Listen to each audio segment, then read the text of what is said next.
വീണ്ടും വാർത്തയിലേക്ക്. പ്രതിപക്ഷത്തിനൊപ്പം ഭരണപക്ഷം കൂടി സഭാ നടപടികൾ തടസ്സപ്പെടുത്തുന്ന അസാധാരണ സാഹചര്യത്തിൽ പാർലമെന്റ് ഇരുസഭകളും ഇന്നും പ്രക്ഷുബ്ധമാകാനാണ് സാധ്യത. അദാനി വിഷയമാണ് കോൺഗ്രസിന്റെ നേതൃത്വത്തിൽ പ്രതിപക്ഷം ഉന്നയിക്കുന്നത്. മനു ഭരത് വിവരങ്ങളുമായി ചേരുന്നു. മനു, പ്രതിപക്ഷത്തിനൊപ്പം നിൽക്കുകയാണ് ഭരണപക്ഷവും. ഈ സഭ തടസ്സപ്പെടുത്തുന്ന കാര്യത്തിൽ കഴിഞ്ഞ ദിവസങ്ങളിലെല്ലാം കണ്ടതുപോലെ ഇന്നും അങ്ങനെ തന്നെ പ്രതീക്ഷിക്കുന്ന സഭാ നടപടികളൊന്നും നടക്കുന്നില്ല. പാർലമെന്റ് തുടരെ സ്തംഭിക്കുന്ന ഒരു സാഹചര്യമാണ് ഈ ശൈത്യകാല സമ്മേളനത്തിൽ നമുക്ക് ഉടനീളം കാണാൻ കഴിയുന്നത്. ആദ്യ ആഴ്ചകളിൽ വളരെ ചുരുങ്ങിയ സമയം മാത്രമാണ് ഇരുസഭകളും സമ്മേളിച്ചത് എന്നതും വ്യക്തമാണ്.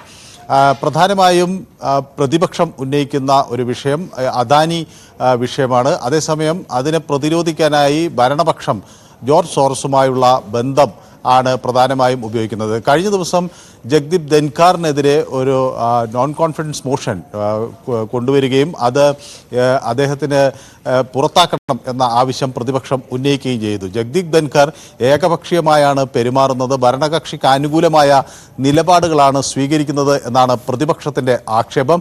ഇതിനെ തുടർന്നാണ് 103 MP-മാർ ഈ ആവശ്യവുമായി മുന്നോട്ട് വന്നിട്ടുള്ളത്. ഇവരെ സ്വതന്ത്ര MP എന്ന നിലയിൽ കപിൽ സിബലും പിന്താങ്ങുന്നുണ്ട്. ഈ 14 ദിവസത്തെ നോട്ടീസാണ് നൽകിയിരിക്കുന്നത്.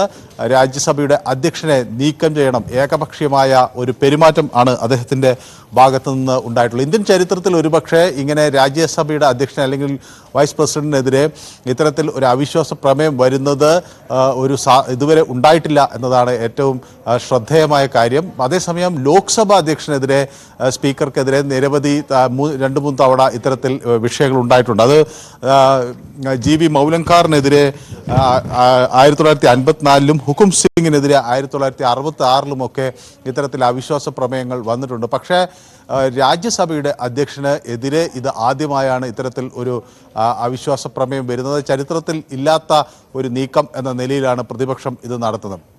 സ്വാഭാവികമായും പ്രതിപക്ഷം വരും ദിവസങ്ങളിലും ശക്തമായ പ്രതിഷേധം നടത്തുമെന്നാണ് കരുതുന്നത്. മനു ഭരത്താണ് വിവരങ്ങൾ നൽകിയത്.